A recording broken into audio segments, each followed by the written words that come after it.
That's right. You're listening to IPL Radio, and it's Mish on Good Vibrations this afternoon. Thank you for staying with us.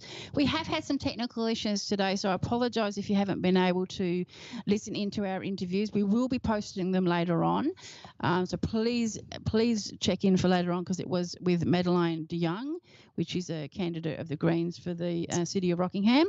So it's very important that you give that a listen, so that will be released sometime, hopefully tonight.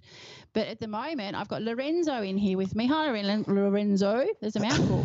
It is a little bit of a mouthful. How are you, Mish? What's going on? Good. Thank you for coming down. I appreciate it. And you've come from Scarborough on the train, so I really appreciate the fact that you've come down. Oh, I like to use public transport. That's Do all. you? Yeah, especially if I'm going to Rockingham. Oh, it's easy, is it? Yeah. Because don't you have to go from the Scarborough to the city, then the city out? You can catch the bus in, or I normally just tend to drive to Stirling and then zip all the way down. Okay, that's easy then. Oh, that's not so bad. And then bus it obviously into Rocky City. Yeah, so it wasn't too much of a hassle. No. Oh, that's good. That's good. That's good. Now I got you in because obviously you play music. Mm-hmm.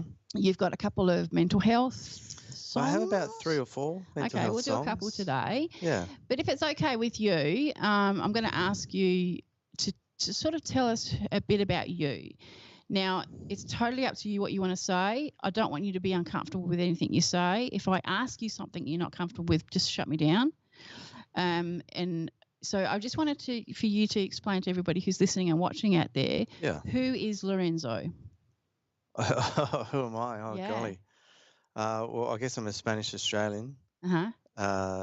Came here in 1974, and we kind of, landed in Sydney and crossed the Nullarbor and kind of landed in WA and moved around a little bit, and I grew up in Rockingham. Oh, really? You funny did? enough. So you are from here. Okay, cool. Went to Rocco High, and not too sure what else to say about all that. Played a little bit of rugby in my day, and went to a local church at one stage. Excellent. So, that's part really of a youth group. So. Oh, that's really good. So when did music become part of your life? Actually that was when I went to the youth group, funny enough. Right. Yeah, so just at the... Did they teach you to play, or had you already been playing? No, I didn't start playing guitar till I was 20. Wow. I'd started really late in that regard. Wow. So I was self-taught. I'm dyslexic, which makes... Well, I don't read music. It makes it incredibly hard to read music. Absolutely. So you write your own songs? Yeah. Wow. I never forget being in English class in Year 10. And it was the first time I had some kind of positive feedback with English, because I was just hopeless. I can imagine, Absolutely hopeless. F's and D's all the way through my whole high school, sadly, until I repeated Year 12 and got a C. That was good. I think she, She felt sorry for you. I think so. I think I was like a 49 or something, and she kind of, who knows, kind of helped me along the way there. So what was the positive you had out of that? She just mentioned about a poem that I'd written and said, that it was actually pretty decent, and what would be like if I changed this word or did that. Yeah. And I didn't know what the heck she was on about, grammar this and grammar that and syntax this, and I was like, okay. But all I remember is that, that was the first time I got anything that was positive from English. Wow. So. Wow, and that was at Year 12? No, Year 10. Oh, Year 10. Year 10. Gosh. Yeah. That's sad, isn't it? Because my husband has dyslexia, and he says it just the letters just bounce around on the page.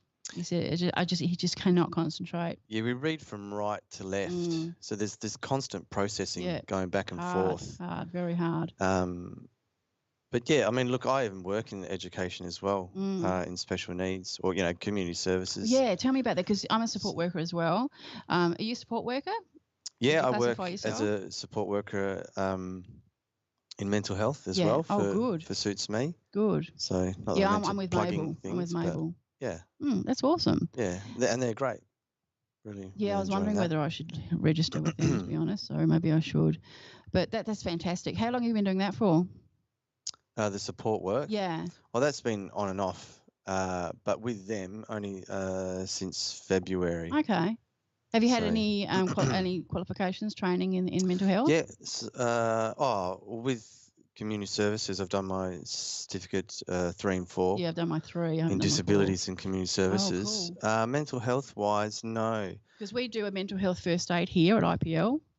I did do some stuff through Comwa. You've heard Comwa? I haven't, but that doesn't mean. And also with the Royal Perth Bentley group. Oh, good. I was a part of that with the CAG groups and that's their league group. That's excellent.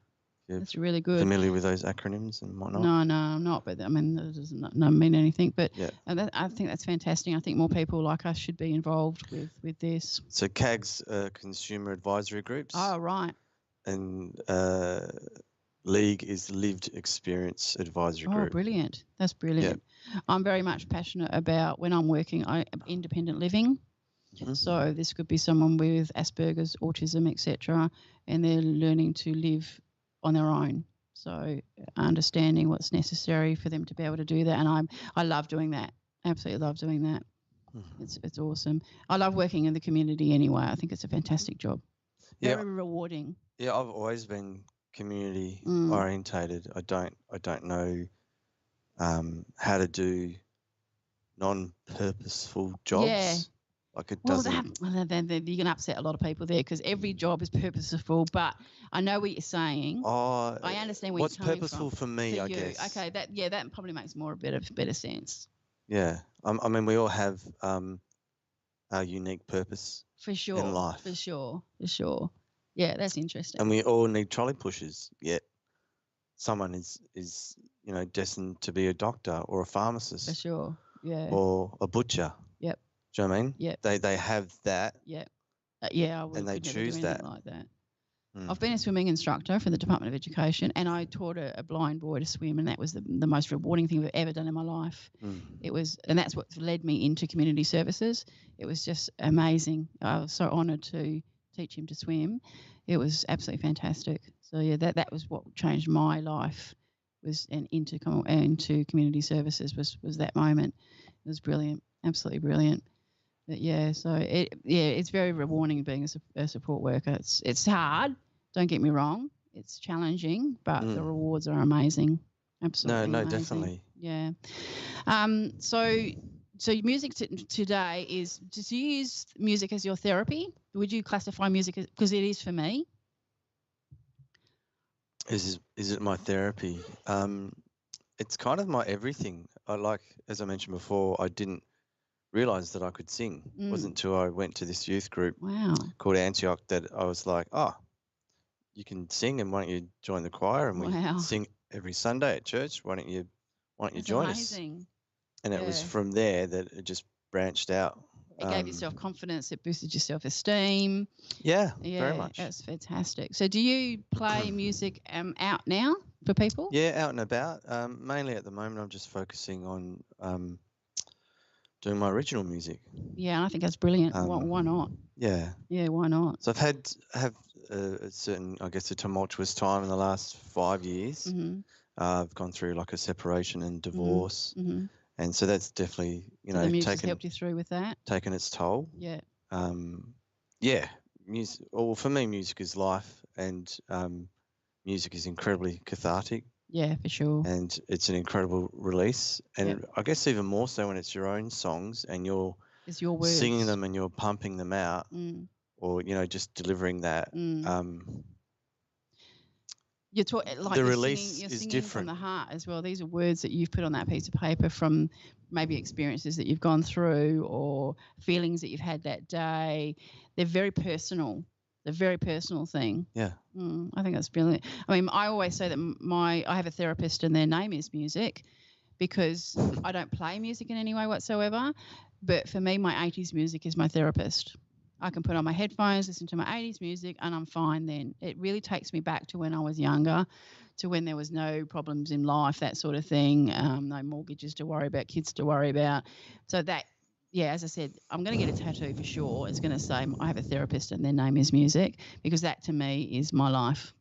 Music is my life. I can't play it like you can, but I can certainly listen to it. So 80s rocks on. Oh, look, yeah. Like music in one sense has saved me as well. But Yeah, I think it's at the end of the day, it's about having your purpose and what you're choosing to do. Purpose is a huge word, and it's in life, definitely a purpose, and we all have a purpose, as you said before. But mental health awareness is my purpose, and IPL is my purpose. So I'm a big advocate. I think it was in 2019 I stopped being in education, and I thought I'd try mental health because I have a loved one. I've been a carer for a loved one my whole life. And so mental health is something that has always had an ugly stigma. Yep. And something that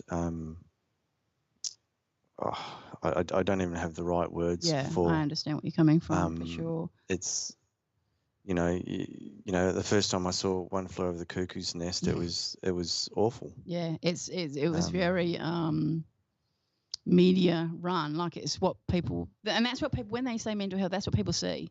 Is One Flew Over the Cuckoo's Nest, and that's so not right. So not right. So now I think, like, one of the last movies I remember seeing was A Beautiful Mind with Russell Crowe. Yeah.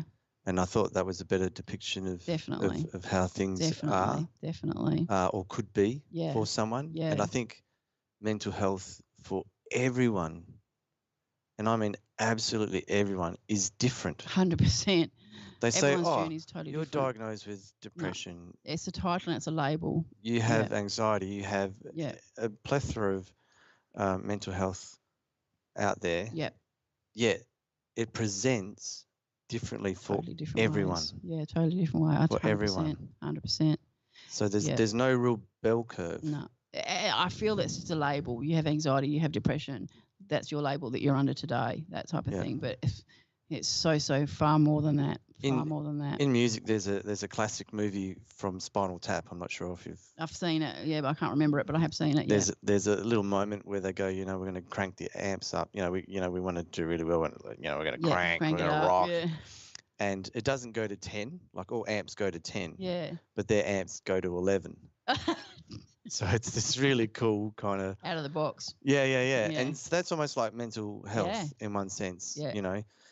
To actually help someone and be with them in the mud or help them out of the tree. Yeah, absolutely. Because they can go up high, so they need to get back down, or they can be down and need to get out of that mud. Absolutely. And sometimes it's a very personal thing. Each story is exact, personally. Yeah. Sometimes I find the best thing is just to be with them in the tree. Absolutely. Be there. Just sit. You don't have to say anything. Just be there. Yeah, silence is golden. It's funny because a lot of people say, "Oh, what's your favorite songs and what have you been listening to lately?" And sometimes I say, "You know what? I just listen to nothing. I just go to the beach and listen to the ocean." And that's great. I'll sit in my car and I will listen to nothing. But you're actually not listening to nothing. Oh, look. Listening to nature. I love listening to birds. I think it's fantastic when I hear a kookaburra in the metropolitan area. I love it. Yeah, look, you're 100% right, Mish. The thing is that when you're sitting and you're being mindful, yes, you're more attentive to all the other sounds that are around you. But what I meant more so is deliberately not putting something on. Okay. Yeah. So then you can be more present of what's going on around you more. Maybe. Yeah, that's true. Present is where I'm learning to be because I'm very much into my past and my future. That's where the anxiety and depression comes in.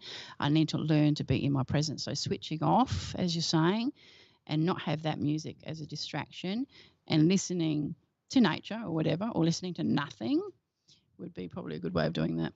Yeah, I heard, I think it was through social media recently that if we think too much of the past, you fall into depression. Absolutely. And anxiety is the future. You think too much of the future. It's anxiety. That's why you need to concentrate on the present. Yeah, 100%. Yeah. 100%. Yeah, I agree. And always easier said than done. Yeah. Geez, I'm still learning. Yeah, still learning. But the classics of eating well and sleeping well and exercise and socializing. That is very important. The whole holistic view, because some people have the faith thing or the spiritual. Absolutely. That whole overview, those 5 things are crucial because a lot of people think, well, if I just Just eat do one well of and I those. sleep well, then I'm I'll sweet. be all right. Yeah, no. But if I'm if learning you that now. forget to socialise and have a good belly laugh, that's right. You know, oh my God, yeah, yeah, absolutely. Some of that stuff's just as important. Absolutely. Let's go into a song, shall we? Yeah. You explain it, and where does it come from, and how did you do it? Look, like the interesting thing is that sometimes we find ourselves in places that we don't necessarily want to be. That's life. So you might end up being in hospital, like a mental health ward. And so my first ever visit to a mental health ward, I found myself playing on a piano. I don't know how to play piano, but I was, for lack of a better word, bored. Yeah. And needed to entertain myself. Okay. And there was a piano there, and I think I'd been playing ping pong or whatever with someone else, and they'd buggered off. And so I just remember hopping on this piano and was just farting around. I don't know what I was doing. Yeah. And these lyrics called Elephant Footsteps came along. Okay. And so then I thought, well, you know what? How do I recreate that on guitar? So I've got a capo. Yep. I put it upside down and I missed a string. And I thought, well, maybe that might help me sound more like a piano. Oh, gosh. Okay. That's interesting. So this is called Elephant Footsteps. Elephant Footsteps.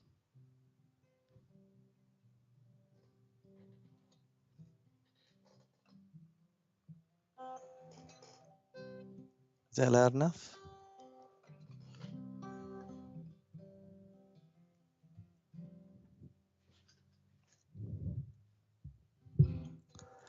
Elephant footsteps is what I take. Elephant footsteps to get my head straight.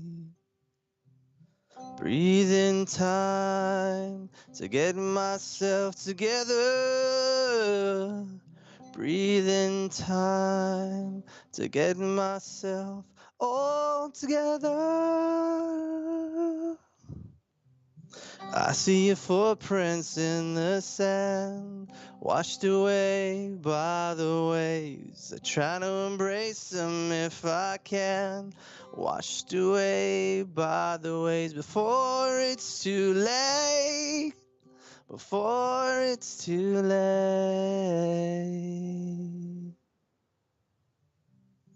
Elephant footsteps is what I take. Elephant footsteps to get my head straight. Breathe in time to get myself together. Breathe in time to get myself all together.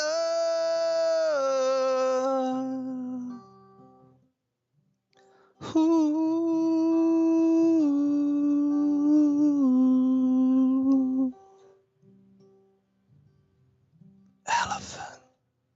Elephant footsteps.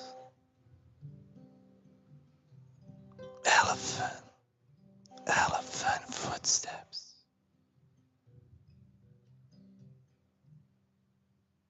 Woohoo! There you go. Nice. It's just a little ditty. I can see you very you feel your song. You're very you like, what's the word? You're feeling it. That you got your eyes closed. You're feeling every word that you sing. I'm seeing that. It's very emotional. Emotion, yeah. Emotive. I guess it's part of. I'd say a lot of musicians would have emotional intelligence. Okay. Do you know what I mean? Like we have a different. Particularly if it's your own music, of course. Yeah. Yeah. No, I love that.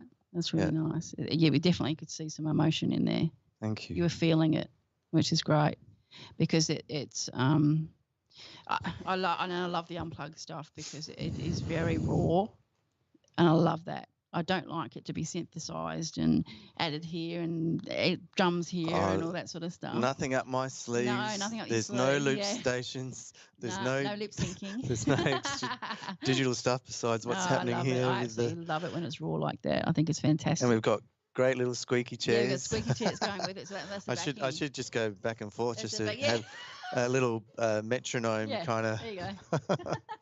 Oh dear. No, that was really, really good. What have you got for us next?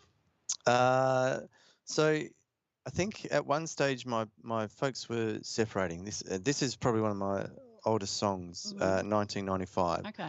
And so I was like, oh golly, and I just found out a girl that I was really good friends with liked me, and I was like, oh, this is weird. This is odd. Just like yeah. this is platonic, isn't it? So it was just an interesting time. To the mind was kind of like, oh wow, confused and so this song's called Jaded. Oh right, okay. So yeah. But it's still nice, but yeah. Anyway.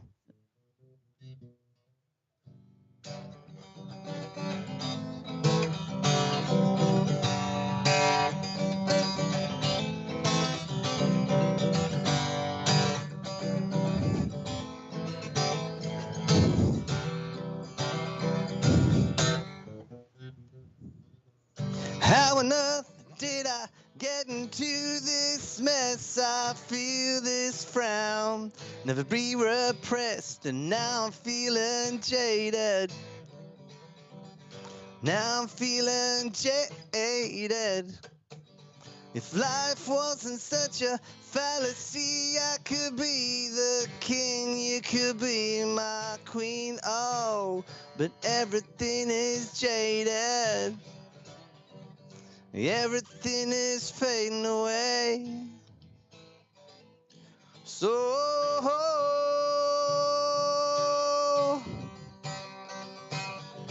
I'm feeling jaded. I'm feeling so frustrated. I'm feeling jaded. I'm feeling fine. So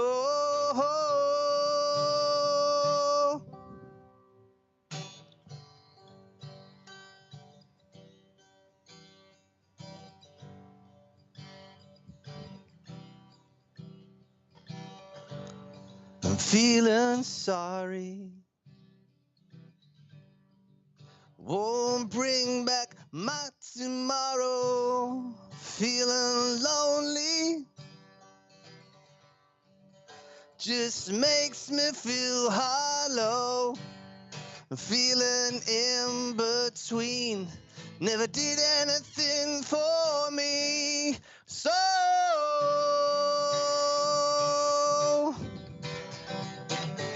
I'm feeling jaded.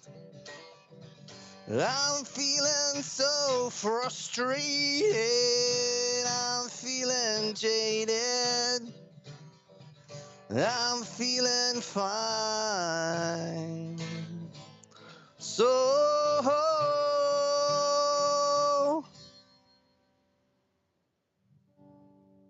jaded.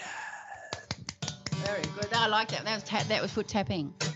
I had my foot tapping there. Oh, beautiful. Yeah, Thank you, Mish. I like that one. That was It's good. a little bit more up-tempo. Yeah, a little bit more up-tempo. But you had that slow bit there as well. But then you picked it up again. It was good. Some dynamics, as they say. No, that was awesome. Thank you so much for coming in. Oh, no, my pleasure. Any pleasure. other words of wisdom that you would like to share with us? Oh, golly, look, I think reach out. 100%. Reach out. Yep. And if you're going to fall forward. Interesting. That's a very interesting way to put it. I like that. If you fall backwards, it's hard to get back up. That's true. Even physically, that's true. But if you fall forward, you can roll. And you've got more momentum. That's good. I like that. That's really good. But when you fall backwards, it's harder to get back up. Yeah. So reach out.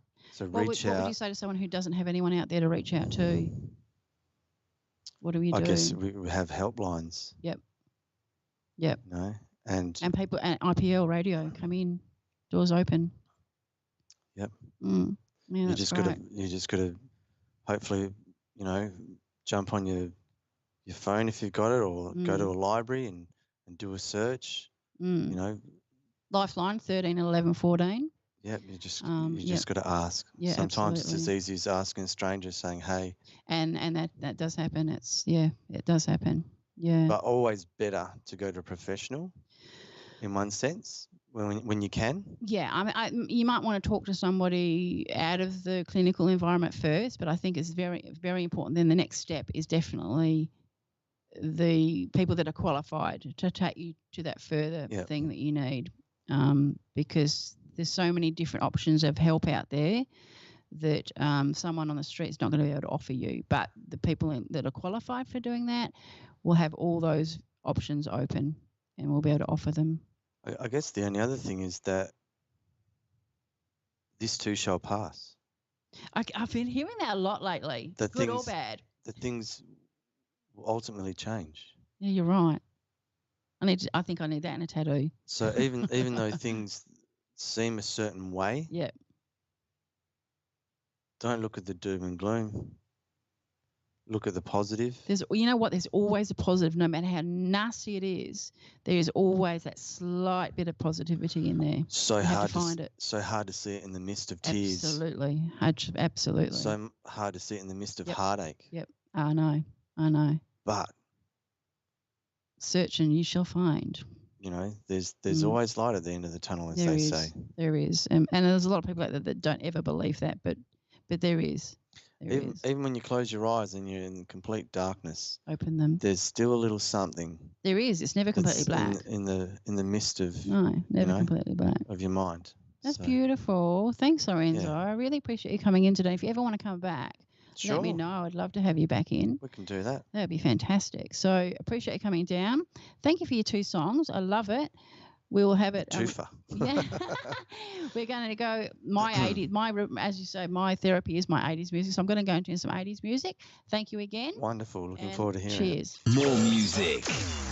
Better mental health.